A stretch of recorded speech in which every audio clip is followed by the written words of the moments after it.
This is episode 2. I am so happy to be here with you, fine people. My name is Kente, all the way live from Los Angeles, California. I'm here with my wonderful co-host, the one and only Shannon. How you doing, Shannon? Hi, how are you? Light love from Key West, Florida.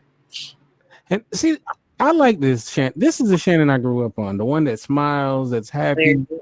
That this is a Shannon I grew up on. So I'm glad to see that she is here, and looking forward to the show tonight. This episode, we're having once again back the great DeWayne Hendrix. How you doing, man? I'm outstanding. And Awesome. I have to say that since we did the show last Wednesday, the responses have been excellent. People are very, very happy about the episode and looking for more information. And there's so much that we can talk about, and I have so many things that I didn't get to that I would definitely love to get to. And because these are some things that you're not going to get on a mainstream platform. You're not going to get. They're not going to. They censor stuff in so much the same way that it makes you. I mean, even if you don't have any information, like you don't know anything, just having your third eye open, you see that something's not right. You know. So,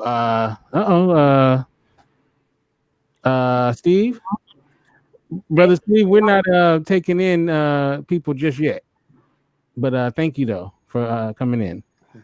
All right. So, Yeah, that's my boy, Steve. Steve be on it on Facebook. He be on top of it. He be really wanting to know. oh, I that's what's got that. up. I got that list for him tonight too. All right, That that's he what's was up. asking for. Yeah, so I That's got what's up. So what I want to do is let's start off by once again give us a little insight into who you are for those who may uh didn't catch last week's episode. okay. My name is DeWayne Hendrix, as the brother said. Um I am the spokesperson for the Wayne Williams Freedom Project. In this capacity, I've been operating since about 2014. I initially met Wayne Williams through a uh, a childhood friend that was locked up in the same prison with him when he was at Hancock State Prison, and at the time I was working on a documentary. I am a film major. I went to school to get my film degree, and I was working on a completely and totally different documentary, but the Atlanta child murders was always something that resonated with me ever since I was 6 years old. So, of course, when the opportunity came, I jumped on it and never got to fully make the documentary because we didn't get the participation that we needed because of it being such a uh, convoluted subject and such a complex um, situation to try to approach. So many people being frightened and so many people afraid of political ramifications and things of that nature. So what I did is I just took the fight to social media, and in the process, Wayne ended up asking me to be his actual spokesperson because he saw how uh, people were responding to the things that I was saying about his case online. And lo and behold, 6 years later, we got the Atlanta child murder cases reopened, which they were all closed in 1981 when Wayne was tried and convicted of killing two adults. He was never convicted of killing any children. So I guess that kind of like sums it up in a nutshell as far as who I am as it pertains to this case. Also, I'm a activist, an author. I've written and published 3 books. Recently finished the 4th one. I'm looking for an illustrator now, so hopefully I'll have the 4th one published sometime by the top of the year. And outside of that, I'm a father, you know, and a boxing coach right now. So And a musician, right? yes, absolutely, All absolutely. right. All right. I So, actually stopped recording music to help Wayne Williams, though. So oh wow, yeah, That's awesome. yeah. wow, man. Um, Now, as someone, look, I don't have boots on the ground. I've only done research from reading and, and then just looking at the whole picture. So, just as someone who has looked into this and, has his third eye open, in order for this to continue, the information to continue to come out the way it is, it has to be some sort of group effort from the media, the power structure in Atlanta and Georgia, as well as like for this to continue, it ain't just one person or one agent or whatever. So, can you kind of give your thoughts to what is the force that's behind that that keeps everybody in the dark about the real true facts of this case? Oh man. Well, you talking about a global pedophile ring, basically. Yeah. That you know, in 1981, we didn't have language like human trafficking or child trafficking. You know, so uh, we didn't have the internet, so we didn't have information readily available to be able to allow us to know what's going on in Indonesia or what's going on in other countries, you know, like we do now. So now people are very much aware of how much of an epidemic this is and how rampant it is now. And now people are starting to realize how rampant it was back then and even before, the Atlanta child murders took place. But, to sum it up, you talking about very powerful, influential people, businessmen, politicians, judges, attorneys, that don't want all the facts to come out about this because it will point fingers at some very prominent people. Now, this may sound like a somewhat of a silly question, but besides having a desire to molest children, is there something else about the kids besides just the sexual component that makes these people want to target children? Well, part of my research has brought me into and what I was already well equipped to be able to understand is certain spiritual aspects of these things and occult rituals and things of that nature. So when you get into one of the components, they call it slaves in the afterlife. And they will ritualistically murder and rape children. Um, and this goes back to a story in Greek mythology um, about Zeus and a character named Ganymede. Ganymede was actually a moon of Jupiter in astrology, and Zeus would be symbolic of Jupiter. So this was a ritual that goes back to that mythological story. But what they do it for is they deem it the ritual that makes these children their slaves in the afterlife. Mhm. You know, And we mentioned the Zodiac killer very famously talked about that in his writings. right, Yeah.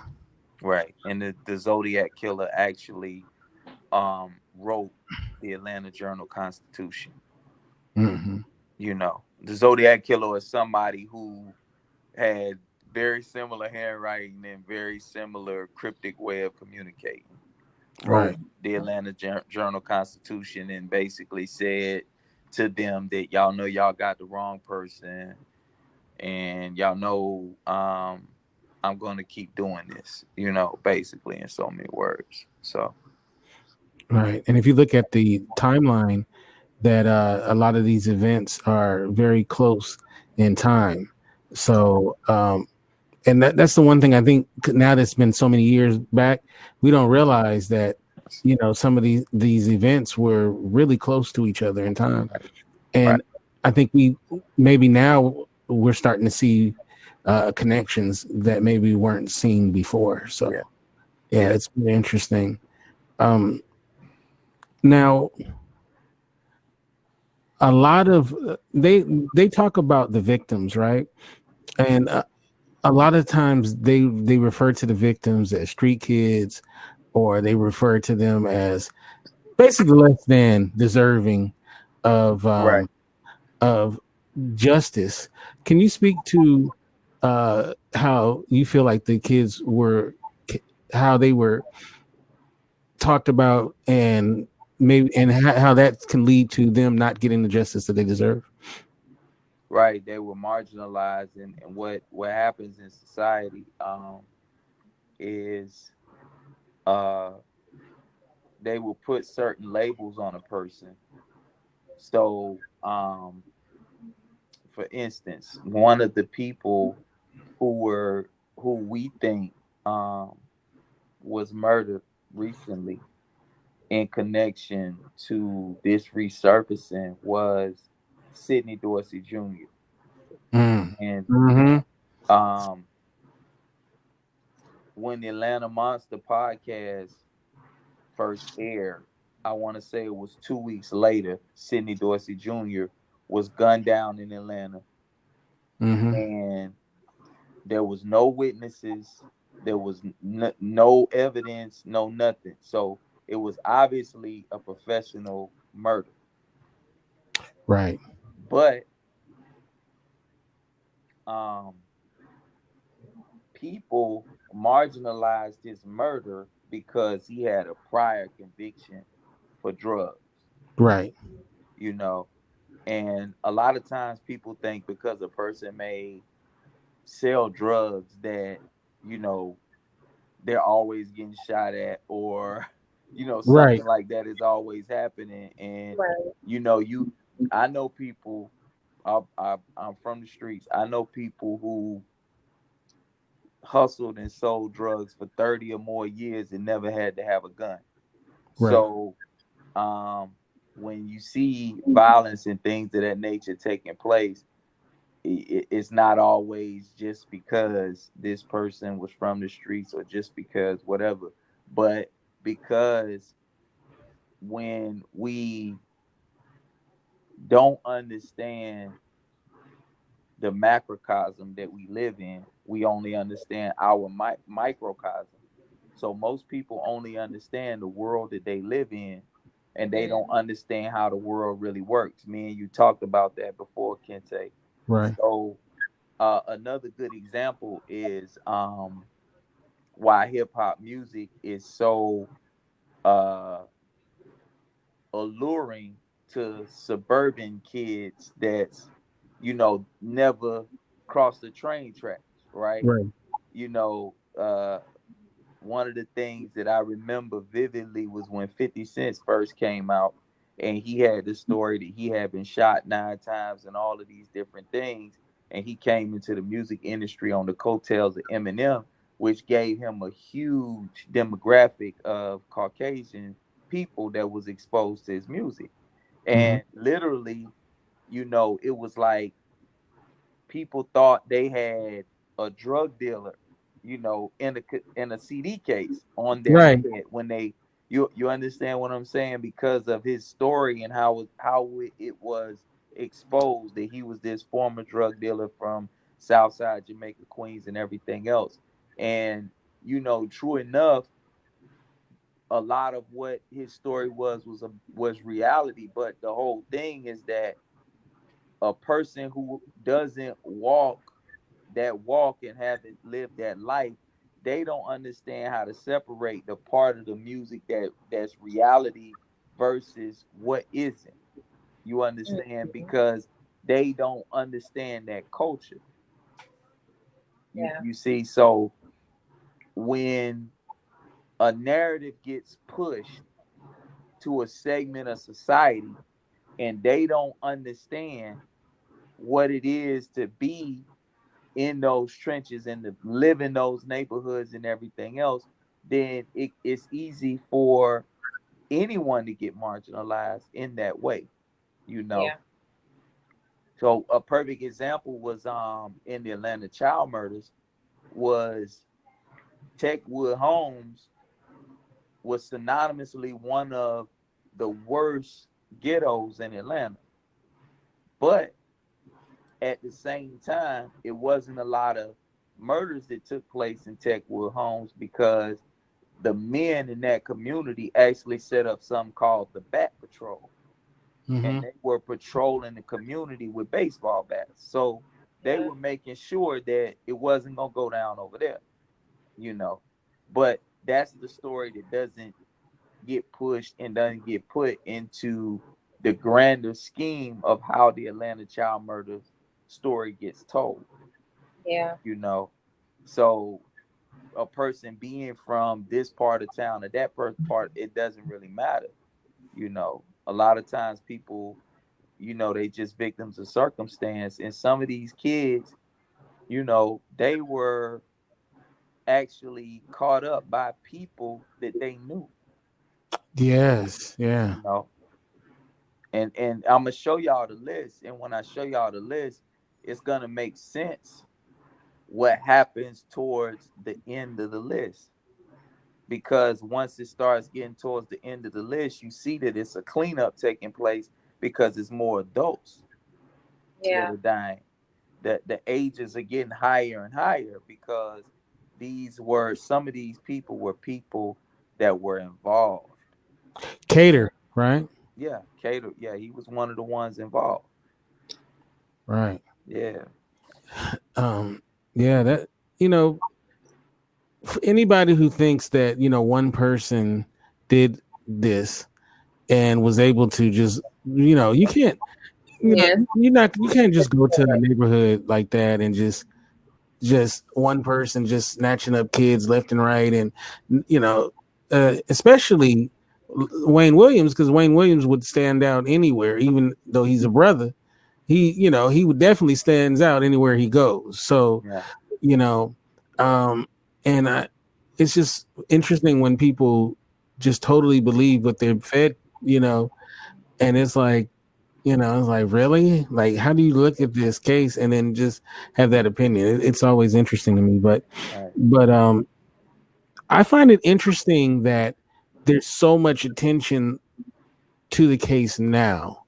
Um, there is, the Atlanta Monster podcast. There is the Mine Hunters. There's other things as well, and then they're reopening the case and all of this stuff. The And Will Packer special, Will Packer, right? All of in a which sudden, I interviewed for 3 hours and they didn't include my interview. right?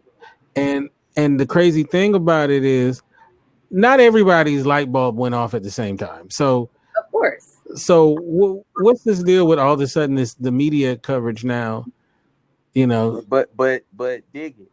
It's all this media coverage and it's all these TV shows. But when have you ever seen a situation like this and the spokesperson for the actual inmate is not in the media? Right. You understand? Mm-hmm. So it's a it's a greater conspiracy concerning who they're trying to place Okay.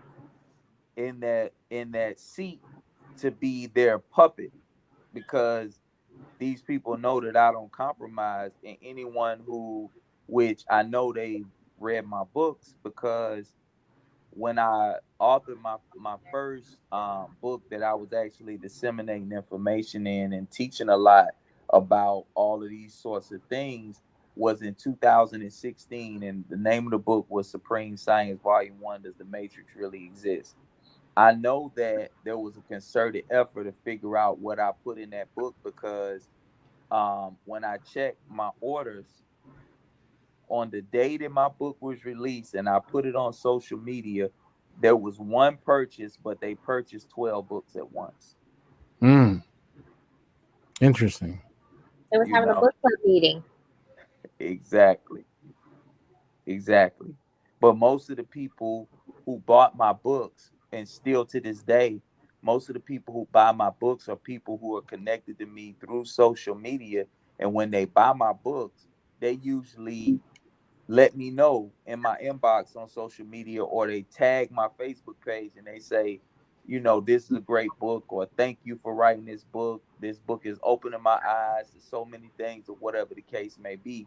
And this particular order that came in, nobody said nothing to me. And of course, when you are just starting out and you're building something from the ground up, you pay attention to everything. So my first 5 or 6 orders, I knew exactly who ordered them because they were tagging me, with the order confirmation, when the book got there and everything, because these were people who had been connected to me for 6 years, 5 years, or however long, that were waiting for me to finish this book, so they were excited, like, oh my God, it's on the way, but I never heard anything from this particular order where somebody ordered.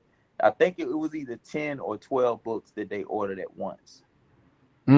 Yeah. Wow. That's interesting. That was Kente. He was having a book club meeting. Is that what it was? Yeah, it was me. Yeah, my bad. I forgot. I wish. I'm still waiting on my copy, Kente. Oh yeah, I did get I think it was Steve who won. I did get his. I'm gonna send you yours. And I gotta send her Ario's crown too. Yeah. So you in Florida where they say bike instead of back. I don't say that. Yeah, I know, but people from Florida would understand. I lived in Florida, so I know. I was like, I don't. One thing I've heard from people who were around during those times is that the ghost of this event still haunts the city, and first of all, they've never truly had a chance to heal or get justice. But when you listen to people who were around during that time, and now, and even people who weren't around, who came later, they still, can you kind of talk to how that kind of lingers, that from that period of time in the city? Absolutely. I mean, I talk to people on a day-to-day basis, grown men, and they tell me I lived here, and I know if they say I lived here, then they understand what hard living is all about. And I'm talking about men that's in their 50, 60 years old that you could tell they some gangsters, but they cry about that time and what it was like to be a father and have children and things of that nature, because of everything that transpired and just how much the city was in fear. Did we lose Wayne? No, I'm here. He's here. Oh, okay. Yeah, I mean, you can only imagine like having to go through that, and that's something that you just don't shake, right? Yeah. I mean, you got to think. I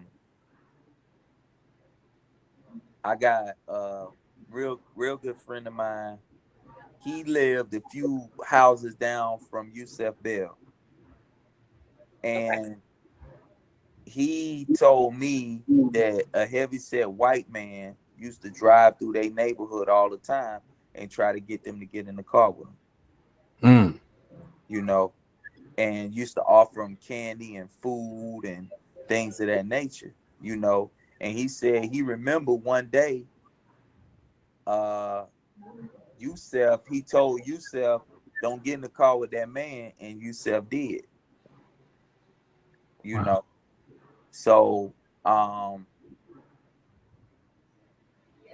I know I know this many people that tell me the stories, because you know, it's like once they find out how connected I am to it, they be like, hey man, I went, you know, me and such, we played little league football together. Or, me and this person, we went here together, or whatever the case may be. You know, another good acquaintance of mine, I used to work at the CDC, and when she found out what I was doing, she started crying to me one night, and she was friends with Luby Jeter from the time that they was like in the second grade or something like that. Wow.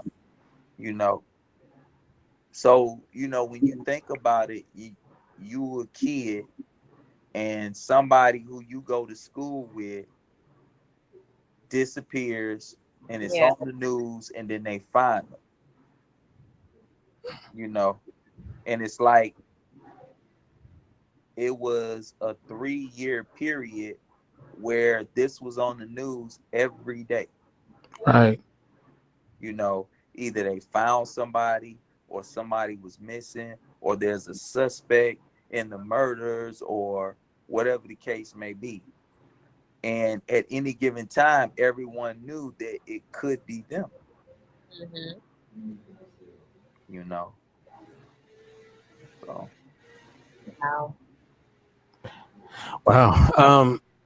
Okay, so let's get into okay, so now that this is 2019, the case has now been reopened. What does that mean? Like, what have they said as far as, are they now DNA testing? Are they talking to more witnesses? Are they going using a fresh eye over the case? Like, what does this mean that they're reopening the case? to me, I think and this is just my vantage point, but you know, when you live so close to something like this and it's so intimate, you've gotten death threats, you've tried to work with people, you've reached out to people, and nobody wants to talk to you. You know, even to this day, like none of these law enforcement agencies, the mayor, nobody from none of these offices have reached out to us, you know. And from my vantage point, it's just a song and dance. Mm-hmm. And I really think that it was a political move, uh, and it's something that had to be done because you know, a person like myself, I'm not gonna go away, and I'm gonna keep pushing the line on this until they let him out, until they tell these parents who killed a child, you know, and they gonna have to compensate them. Right. Because y'all took these people, y'all let these people, children die in this city, and y'all purposefully covered up who killed them. Yeah. You And know, also, there was money collected too that no one knows what happened to it. yeah, that's hilarious. Yeah, like I remember hearing that Muhammad Ali had put in money and other people put in money and they had the benefits, Yeah, and that money is not accounted for at all. yeah. So, Well, Who one of was the they giving it things, to? huh? I said, who was they giving it to? Well, from what I gained was, it was supposed to be the what do you call it, the whoever gave the tip to lead to the arrest. But if that didn't happen, then it was supposed to go to the families. right? And the Right. families never got no money. Never got money Yeah, because no one collected it based on the basis of getting the conviction. So right, yeah. Who pocketed that money? right. Yeah, because they talked about the famous picture of the Major Jackson. yeah, with the money, like yeah. So yeah, but it's like, wait, where's that money though? With Where that money go? the money on the table. Yeah. Yeah. Have you ever watched The Wire? Yes. You remember that episode on The Wire where they was talking, the detectives was talking, and they said dope on the table. Mm-hmm. And then the next thing they showed was a news conference, and they had confiscated these drugs and guns and had money and drugs and guns on the table. Right. It's just all good PR, man. That's all Right. that was. And you know, what people need to realize about this is, you know, and like I said, man, a lot of this stuff probably is gonna seem politically incorrect to a lot of people, but I don't really care. You know what I mean? My life done been threatened because of this. My child life done been threatened because of this. You know what I'm saying? So I'm gonna tell the truth, and I'm gonna let the ball bounce where it may. What people need to realize about some of this stuff is that there was a hand that the government played in a lot of it, and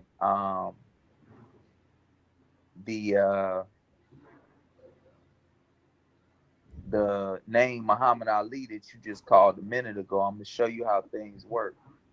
So Muhammad Ali was connected to the Nation of Islam, correct? Right. All right. It's now known that the Nation of Islam and the Church of Scientology is connected, correct? Right. All right. COS, Church of Scientology. COS, Church of Satan. Mm-hmm. All right. The Church of Scientology, the Church of Satan, the man who started the Church of Satan had ties to this Church of Scientology at one point. Anton LaVey, right? Yeah. Anton LaVey had connections to L. Ron Hubbard at one point. Right. Okay. The Church of Scientology, the Church of Satan, the Nation of Islam, along with other organizations or other groups like the Black Panther Party, like the Process Church, the Four Pie Movement, Jim Jones, Charles Manson, et cetera, et cetera, et cetera. And that's why all of these organizations was connected to that San Francisco Bay Area as well. All right. The Nation of Islam wasn't, but the Black Panthers and a lot of that other stuff was. These projects are all connected to a greater mind control project that you probably heard of called MK Ultra. Right. Right. You also probably heard of Monarch programming. Right. That nature. Okay. So now, when you look at the Atlanta child murders, going on the understanding of what I just told you, who were the people that came to Atlanta and donated money and performed? Sammy Davis Jr., who was a Satanist. Right. Right. He was part of the Church of Satan. Right. Oddly enough, if you guys watch Comedians in Cars Getting Coffee, I might have mentioned it last week. I saw that. Yeah. When Eddie Murphy said that Sammy Davis was saying, "Yeah, Satan, baby." Yeah. Right. I know exactly what. Yeah, that's hilarious.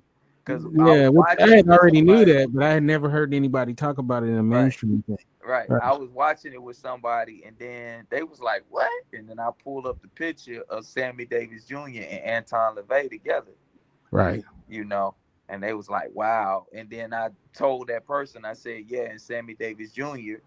came to Atlanta and gave a benefit concert in Atlanta. Right.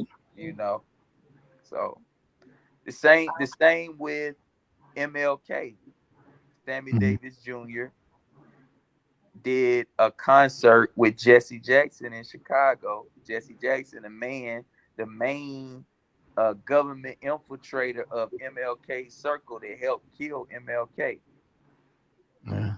Sammy Davis Jr. went up to Chicago, and they was booing him in Chicago, by the way. But he went up in Chicago in 1968 and did a benefit concert up there as well. Because these people, what people fail to realize is that a lot of the entertainers that you see, a lot of the news media, they're actually being controlled by the CIA.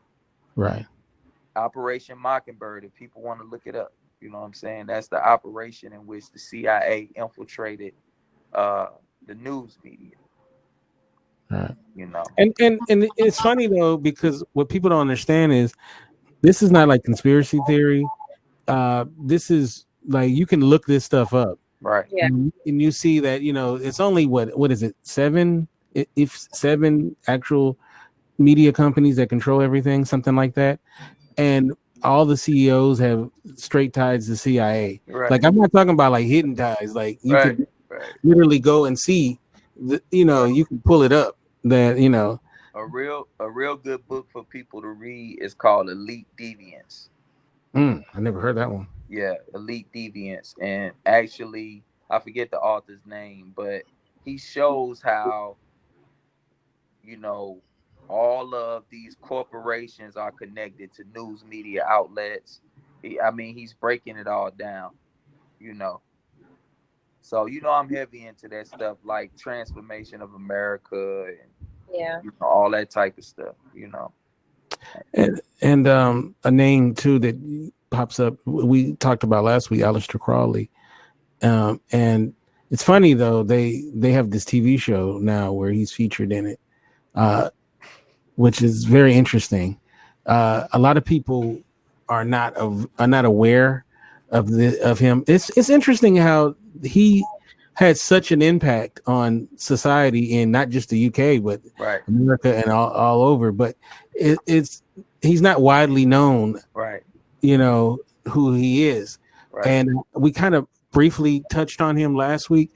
But I feel like he's an important figure to talk about. And how and a lot of the stuff with him intersects, and I think when people see the intersection, then things start making more sense. So if you can kind of just, you know, give like a who is Aleister Crowley and how does he kind of intersect his philosophies, I would say, because I think it gives an insight into why people are acting in a way that doesn't seem, you know.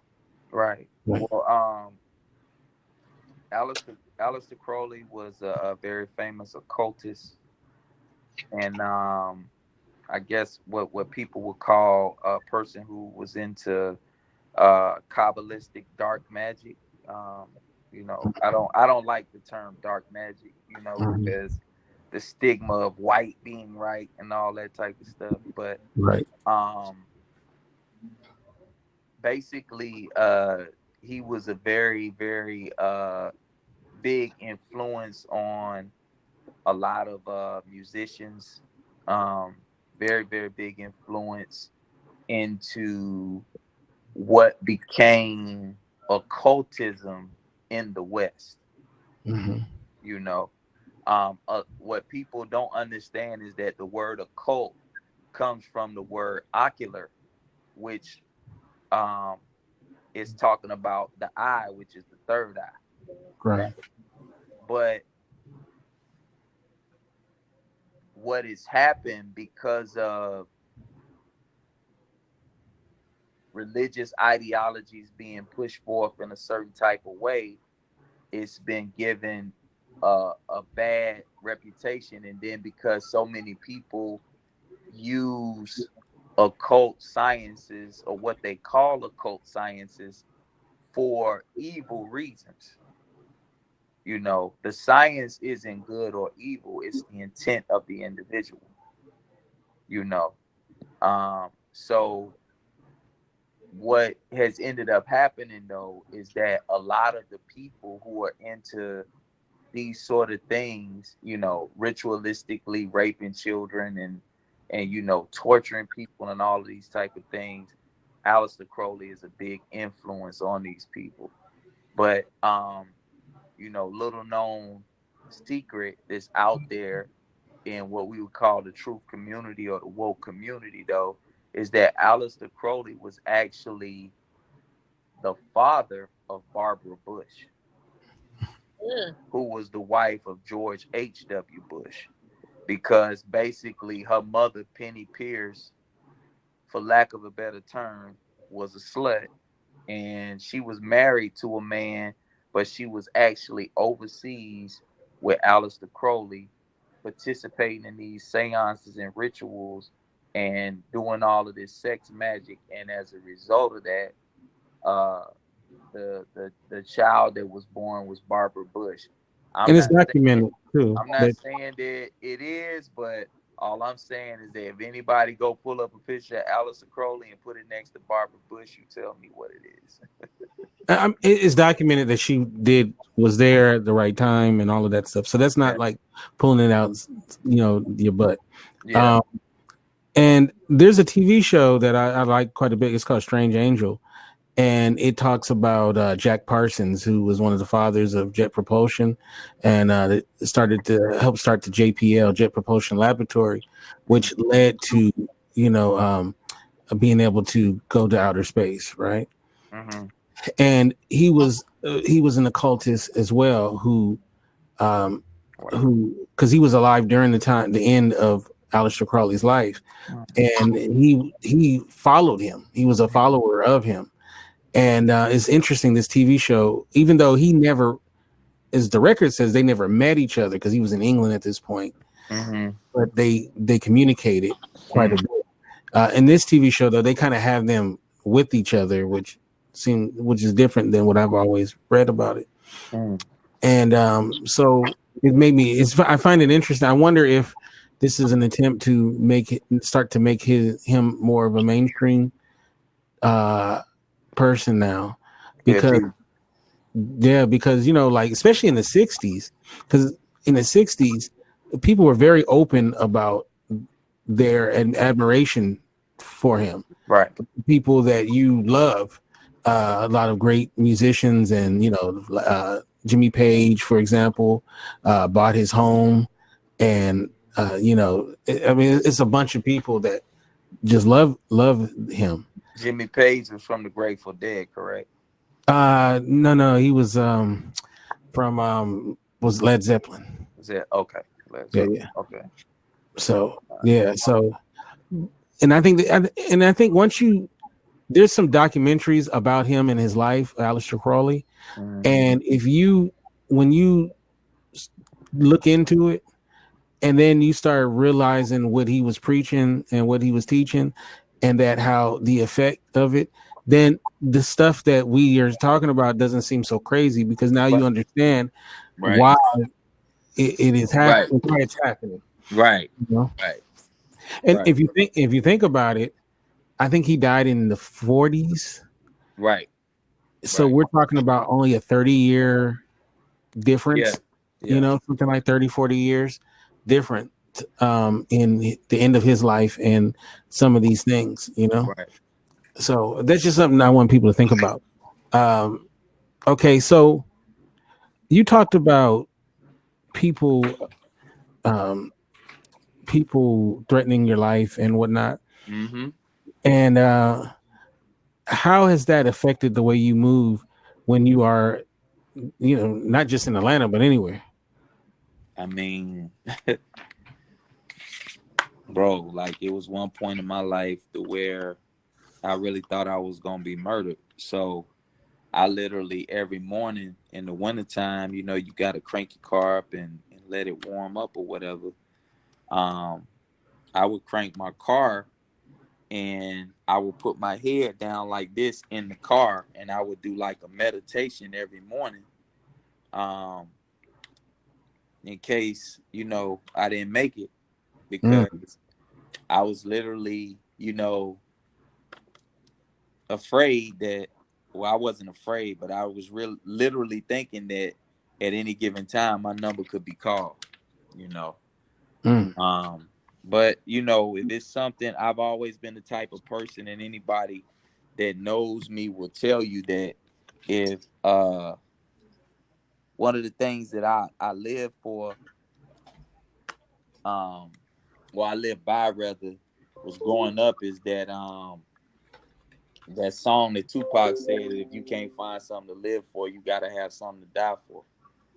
So that was always a principle that I live by. And to me, this is such an important topic, not just because of the fact that it affected so many people that I love and I care about, but it's still such a widespread epidemic. So much so that they're actually trying to make pedophilia legal now. Right. They're trying to make it a medical condition. Right. So I mean, I've I've been had people seeing. call my phone and say it'd be a shame if something happened to you or that pretty little daughter you got. Mm. You know, Wow. why don't y'all just leave this alone? You know, It's like um, silver movement all over again. yeah, yeah. So, and I mean, one of the members of the Freedom Project, an elderly lady, got something in the mail recently. I see what you're doing. Wow. Because we had to get together at her home, and we had the media. The media came by and did an interview, but we actually had to get together with some of the family members and some members of the community where we actually sat down with them, and I answered some of their questions, and we showed them some footage of an interview that we got from a person that was connected to the case in a very serious way and knew a lot of the behind the scenes things that took place. So it's one of those things, man, where the ramifications of this, like I said before, this pedophile ring that was in operation, it was in operation in every major city in America. And it was very sophisticated. And I showed Shannon earlier, the head of the ring, when he got caught with between, what did they say, 30 to 50,000 index cards. 50 to, I thought you said 100. 50 to 100,000. It's so crazy that, you know, it's hard to remember, but 50 to 100 index 50 to 100,000 index cards of clients or victims. Wow. And to show the connection, the head of the ring in Atlanta was a man named John David Wilcoxon. Mm. And he went to prison just like this man went to prison. He went to prison for child sex related crimes. And I'm gonna just read this to you. Pedophile John David Wilcoxon, a 50-year-old truck driver, lived on 1980 Compton Drive, southeast near Lakewood Fairgrounds at South Bend Park. A man in the same child porn ring, caught with hundreds of child porn photos, had rented a room at the Alamo Plaza Hotel on Stewart Avenue. Stewart Avenue was the main prostitution strip in Atlanta. It's called Metropolitan Parkway now. And that's another thing that people don't realize or don't understand, is that they changed the names of streets in Atlanta. The places where the pedophile rings were and stuff took place, they bought them. They bought the property. So the laundromat that Clifford Jones was killed at, it's a public library there now. Wow. You know, the house on Gray Street where Tom Terrell was in that they call Uncle Tom's cabin, they demolished that, and I want to say like they got parking there now or something. They got parking there for like the football stadium. Wow. You know, so that's the type of thing they did. You know, but this guy right here, he was involved with some other truck drivers. You see, and you know, a lot of people don't understand the deviant behavior that take place with truck drivers. Right. But I'm from the streets of Atlanta, man. Like, in Atlanta on Bankhead Highway, which is one of the most well-known strips where it go down at in the city, there's a truck stop. It's a truck stop, has a restaurant in it. They can go in and take showers, everything, called Petro. man, so many people, so many of them truck drivers come through there and they want God knows what. They want stuff that keep them on that road and keep them wide awake. You know what I'm saying? They come for women, they whatever you could think of. Right. You know. So you know, this particular guy, he was involved with a bunch of truck drivers. And they would come in and out of Atlanta, and that's what was going on with him. But when they caught this guy, he had all of this child pornography. He had index cards and contacts and everything else, you know. And he was connected to the same pedophile ring that John Wayne Gacy was connected to. Another crew in Chicago called the Chicago Rippers. A man named Richard Gecht was the head of that. And then I told y'all last week, the man name was John Corley, and I think I was wrong. I think his name is Dean Corley. Dean Corley, okay. Yeah, but Dean Corley was attributed to killing 23 boys in Texas. You know, so we recently I've had a real big breakthrough in the case, and one of the people that we know did some of the murders, we recently found out that he moved to Atlanta from Houston, Texas. Oh wow. And that's like, if you just do research on child trafficking, Houston, Texas, it's gonna blow your mind. Around the same time that all this stuff was going on, there was something going on. You know about Omaha, Nebraska, but it was something going on in Houston, Texas called Boys for Sale. Wow. Yep. And judges and politicians and you name it was all connected to that one as well. Of course. The same story. Wow. That's how they're able to do it and get away with it. And isn't there a documentary for Boys for Sale? Yes, it's on YouTube. Wow. Yep. And then there's also there was an open secret that was kind of talked a little bit about that in Hollywood. If you guys haven't seen that, that's a really good one about how in Hollywood they use through the casting system, how pedophilia and stuff like that, and it's deep, man. It's deep. This is the thing that I think that people don't understand, because I just feel like they don't tell you enough of the data, right? Yeah.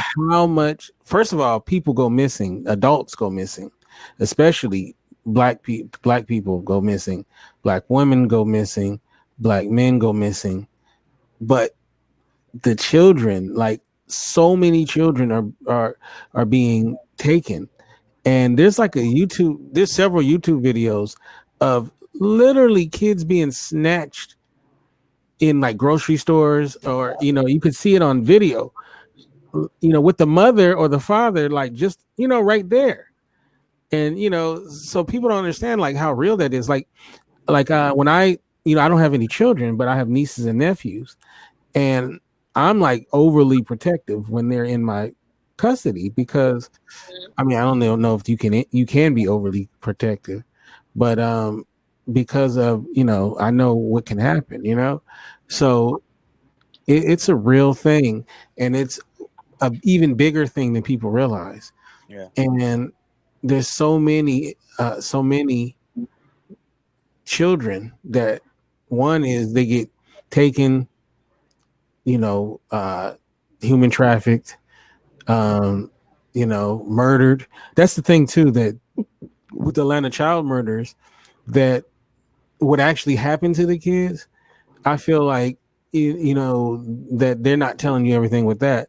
And I know you've talked about like things that they've left out, what happened to the kids, and right. Because I think they were trying to say that none of the kids were molested, right?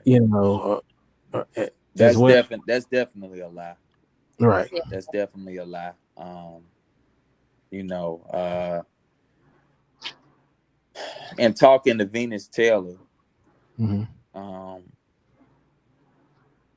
Venus Taylor is the mother who probably kept this fight going the longest, and I wouldn't say kept it going the longest, but went to the most extreme measures. She was the one that actually did the interview with me and spoke of the hypodermic needle marks that was in the genital areas of the 6 boys that she helped bury. She did the funeral arrangements for the little boys, so she went to see him in the morgue, and she took pictures actually of the hypodermic needle marks that was in their genital areas. Well, when she went and visited this facility outside of Chicago, she was told at that particular time that it was an epidemic in America where Caucasian males were dying of prostate cancer. And the woman who did the presentation with her told her that in 15 to 20 years, it's going to be none but black men getting prostate cancer.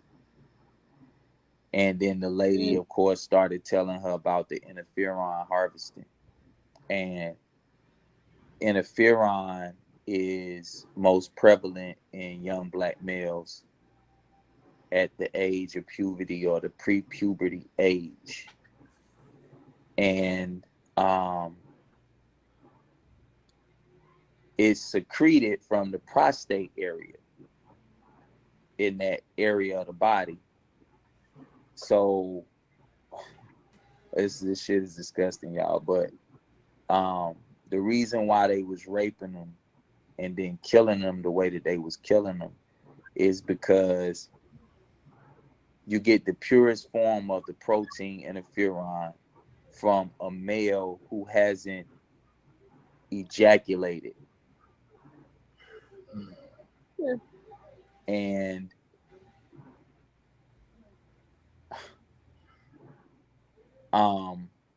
that's crazy. And sometimes, I mean, you know, sometimes I'll be about to cry talking about this, you know what I'm saying? Because I got a connection with these mothers, you know, and the family members, you know what I'm saying? But the asphyxiation, the reason they was choking them and killing them in that way is because if that happens, the interferon level ramps up in the body at the time of death even more. Wow. So that's why they were killing them in the way that they was killing them and extracting it when they was extracting it, you know. And yeah, my bad, y'all. But you know, to hear this woman, I mean, Venus Taylor is the strongest woman I ever met in my life. Hands down. Like, you know, Dick Gregory, the government agent, tried to scare her off of the path of fighting for this. And she told him straight up, she said, all the rest of my children grown. That was my baby. Ain't an effing thing you can tell me about giving up on my child. You know. But you know, that's why, you know, it's such a big deal. And to show y'all even more how serious it is, the CDC is headquartered in Atlanta. And interferon is used in cancer treatment now. And it's a film out there that people should try to check out. It's called I think it's called Red Line, where whoever did this film, they kind of knew something about the Atlanta child murders, but it was a doctor that gets killed in the film. And right before all of this started taking place, a doctor got murdered downtown Atlanta that had just given a presentation at the CDC. Wow. He ended up being murdered downtown by the Omni. I want to say his name was Jack Kettleman or Ketterman or Kettleman. something like that. It's in my notes somewhere. But this doctor gets murdered, then the boys start disappearing. Wow. Yeah. And I can't prove it, but I have reason to believe that, or reason to think, I don't like that word believe, but I have reason to think that Dr. Kettleman probably was the person that had information about this particular procedure and what needed to be done for the cancer treatment.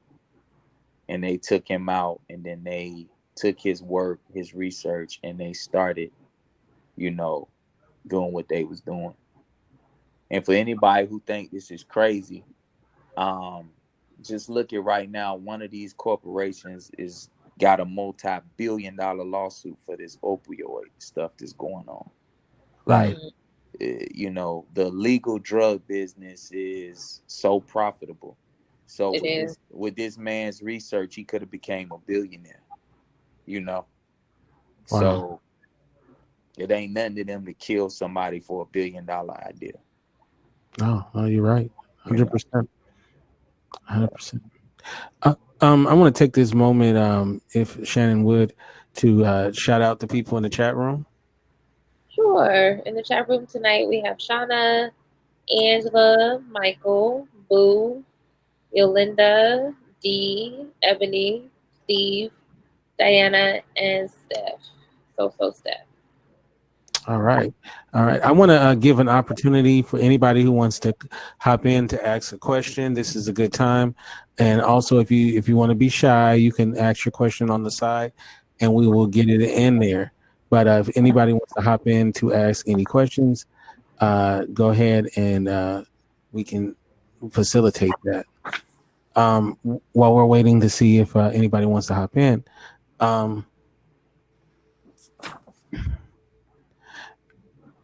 Would you consider yourself a hopeful person?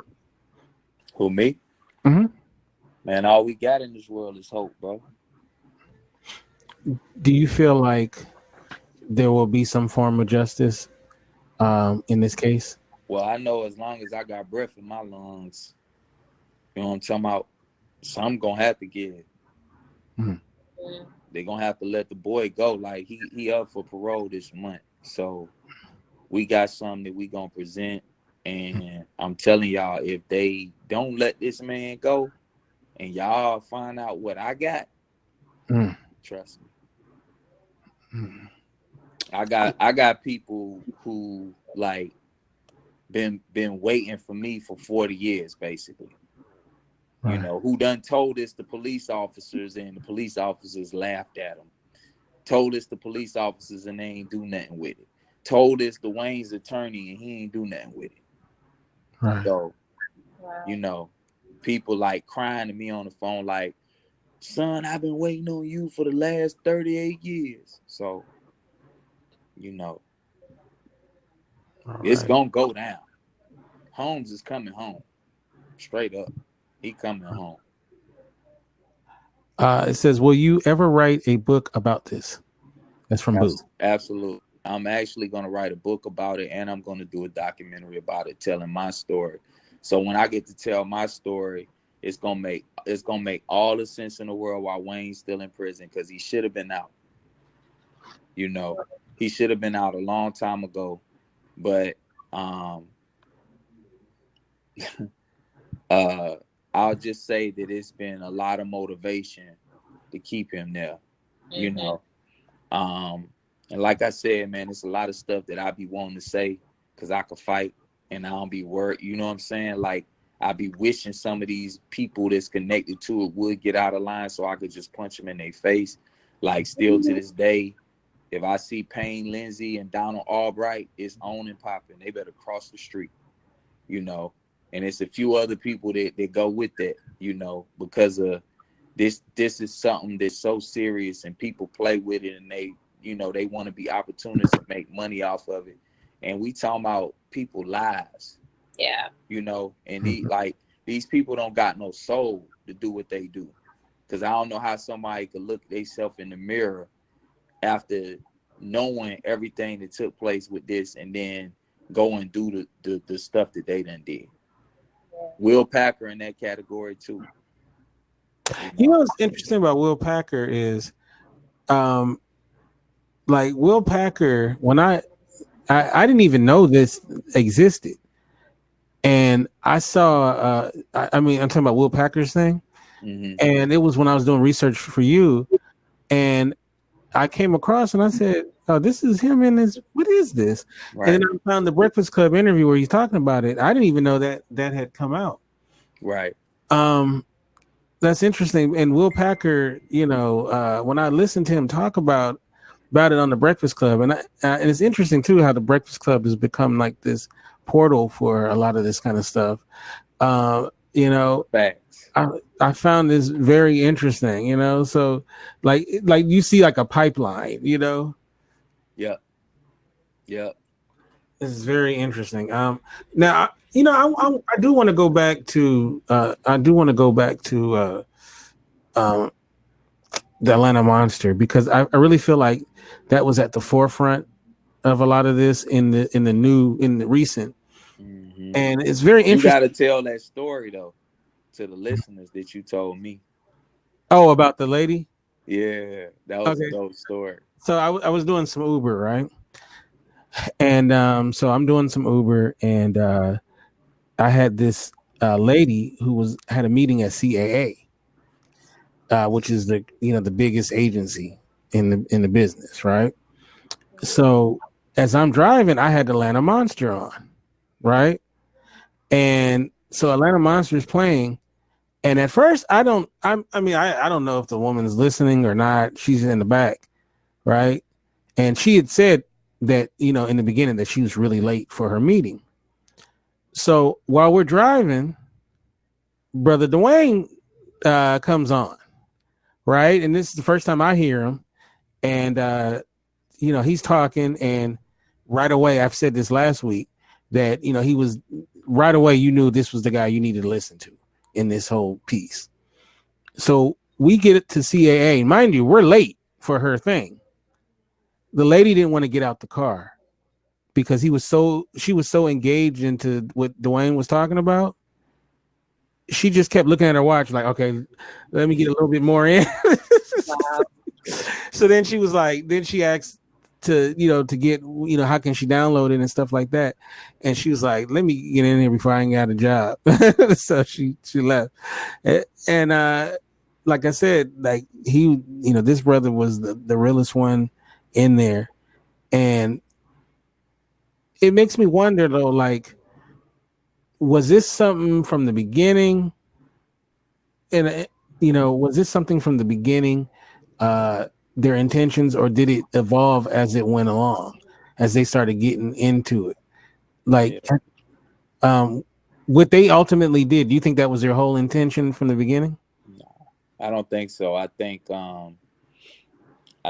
it was a money-making venture for them. And then I think at some point, once whoever the puppet master is in this particular incident, whoever their puppet master is, realized that I was involved, then they was like, okay, we need to reel it in.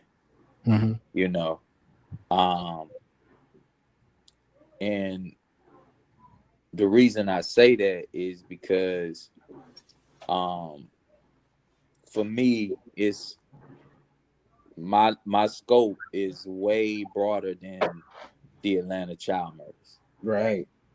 So this is just one small part of my studies, my research, and what I've been making people aware of. So what happens is if once a figure like me is inserted into mainstream, now it's a whole bunch of answers for a whole lot of questions that people get that they don't necessarily want to come out.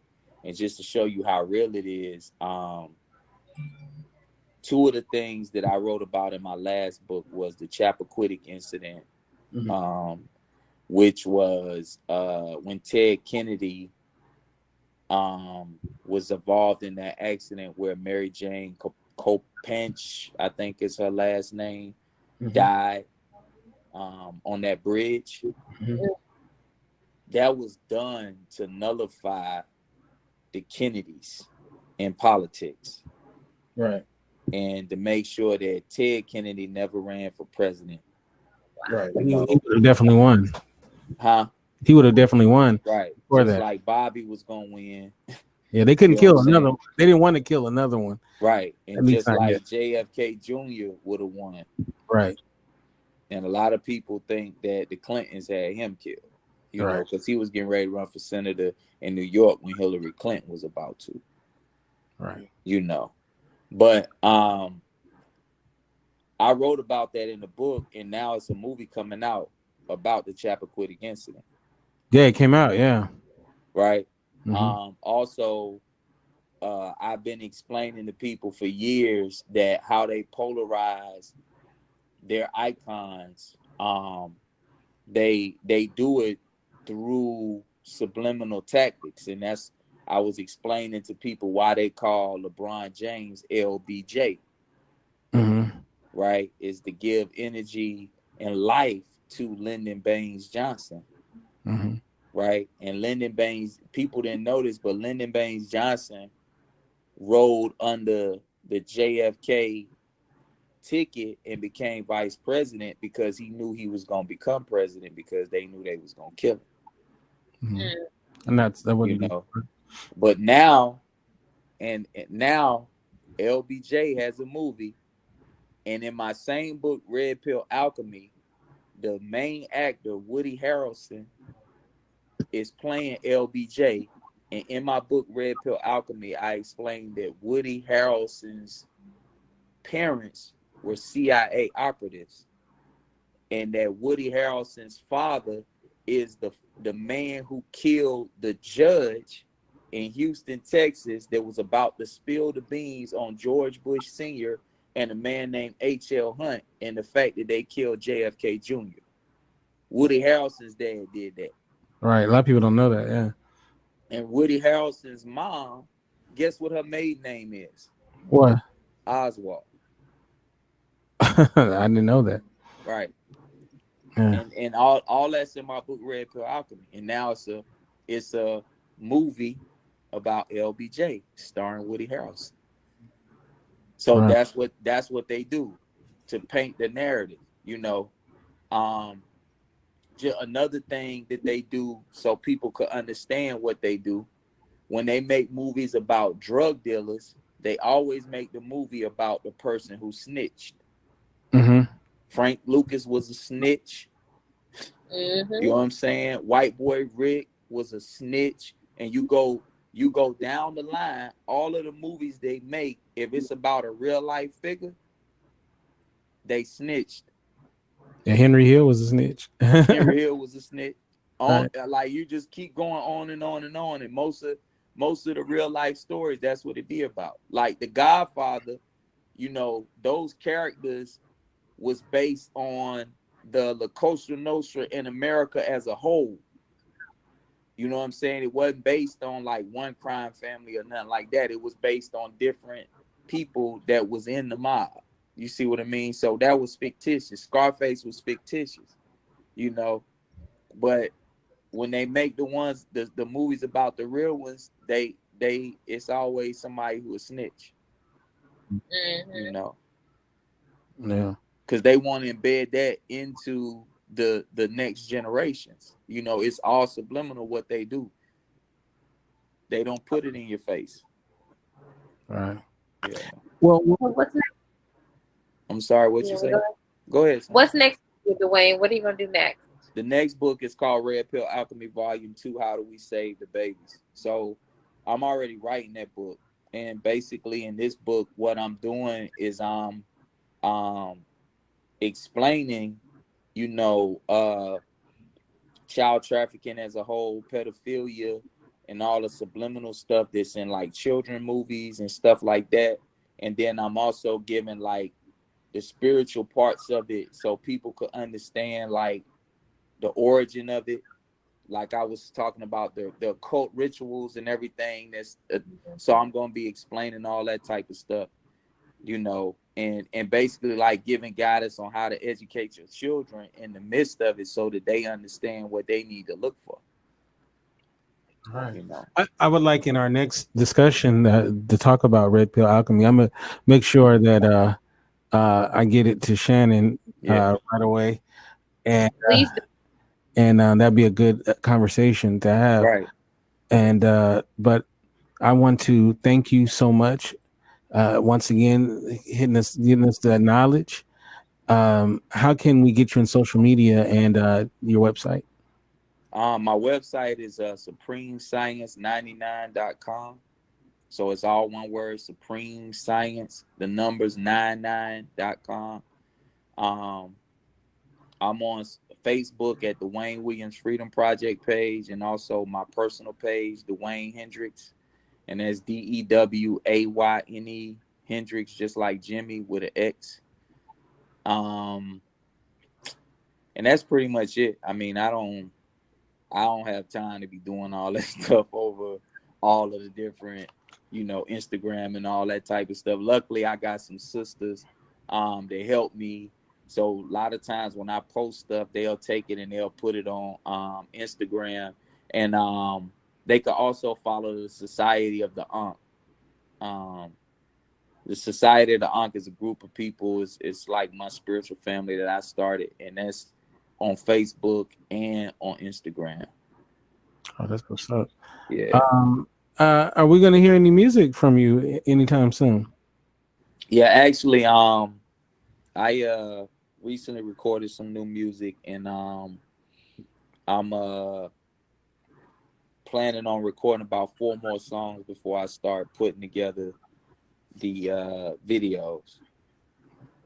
Because when I do it, I want to do it in a certain type of way because of how music is now. You don't necessarily have to have an album if you make good music, but I want my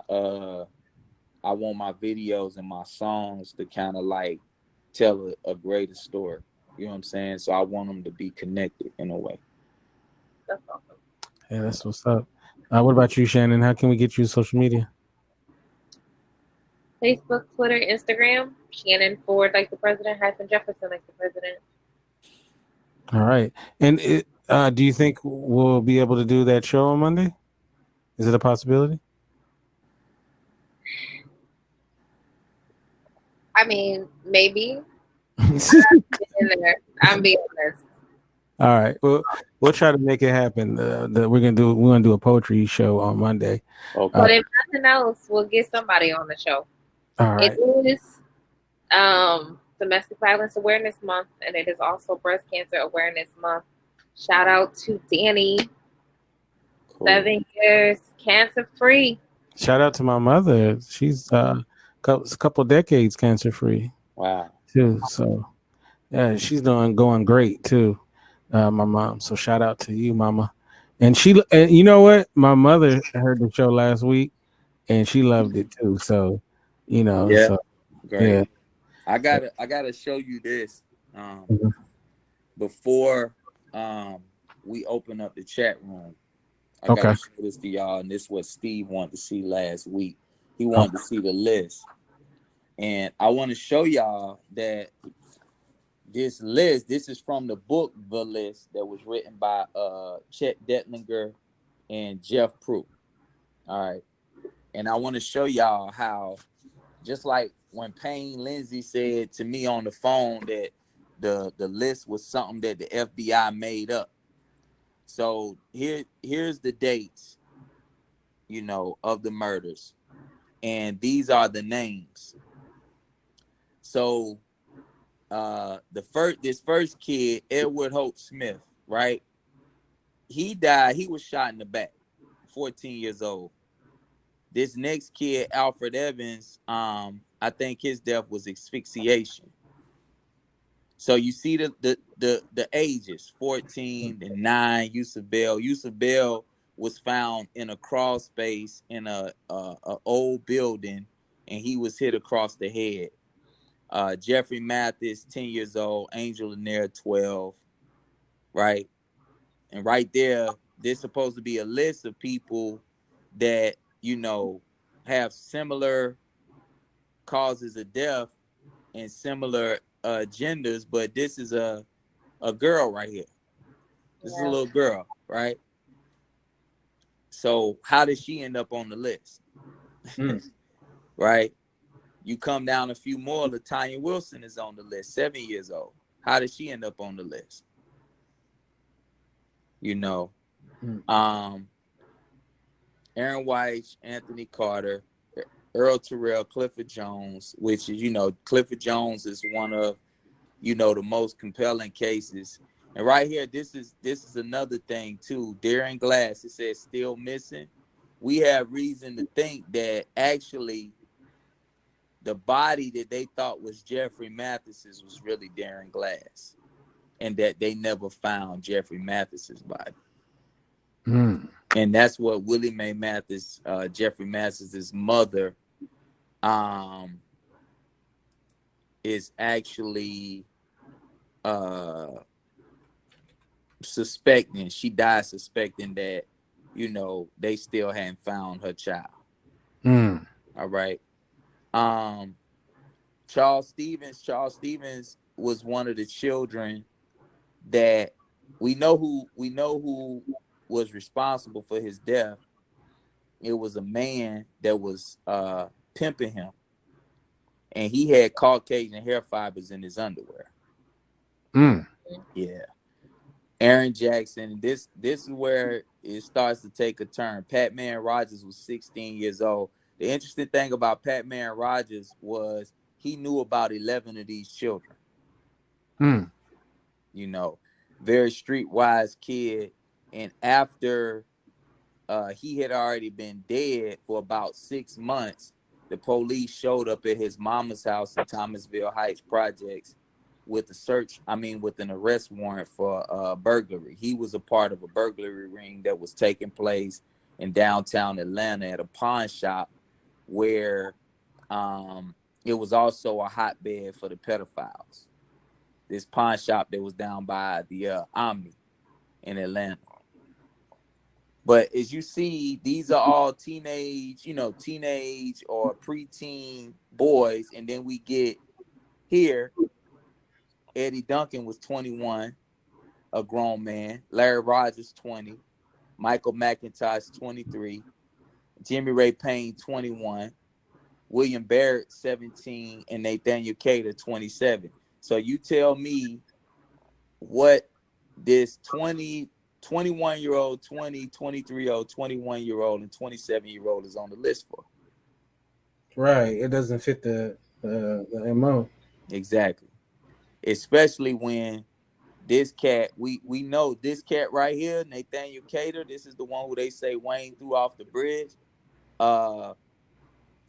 Nathaniel Cater's fingerprint was at 2 of the crime scenes. But Wayne Williams' fingerprint wasn't at none of them. All right. This is another man, John Porter, 28 years old, that was added by the prosecution. All right. So now that's 30 names. These are the names that didn't make the list. So you see that's 30, but right here it's 47 names that didn't make the list on that page. So that's a total of 77 murders we dealing with right there. And if you look right here, 1981, since the arrest of Wayne Williams. So all of these murders continue to take place after Wayne Williams was already arrested in custody. And this list goes up to 63 names. Wow. So we talking about a total of 93 murders. And you see, they just got male shot. They don't even name none of them except for this one little girl, Lucretia Bell, who was strangled. Yeah. And they said that in the criteria for the list, that was the main criteria, that they was asphyxiated. But it's people that was on the list that wasn't strangled, and this little girl that was 13 years old was. So in total, we really talking about 93 murders, but they only condensed it to this. And then when you look at the list, all of these murders took place after Wayne Williams went to prison. Wow. So at this particular point, it had been 30 on the list and 38 that wasn't on the list. And then when you get here, you know, it starts at 39 that wasn't on the list, and it goes all the way to 63. Wow. So all of those murders took place after Wayne Williams was incarcerated. And they just swept them under the rug. And they always say that everything stopped when Wayne went to prison. Exactly. Yeah. That is not true. Yeah. Thank you for sharing that with us. Yeah. And some of the people that we know was involved in these murders, you know, there's multiple ones that actually went to prison for child sex related crimes. And they're in the files. They're in the police investigative files. The police knew about these people during the Atlanta child murders. Like, people told them, you know, this man doing this man doing that. All right. Yeah, so. Yeah, that's crazy, man. Yeah. Biggest miscarriage of justice probably in the history of this country. Yeah. And that's from the book The List. They were written by two LA Times. Weren't they LA Times journalists? One was a journalist for the LA Times, and the other one was the former assistant public safety commissioner for Atlanta. Oh, okay. All right. Yeah, so he was high up in the totem pole. He was a serious insider, and he actually quit the police force to actually do the work that needed to be done to solve these cases. Wow. He was a decorated cop in Louisville, Kentucky, so much so that he got offered the job to come to Atlanta. Oh, wow.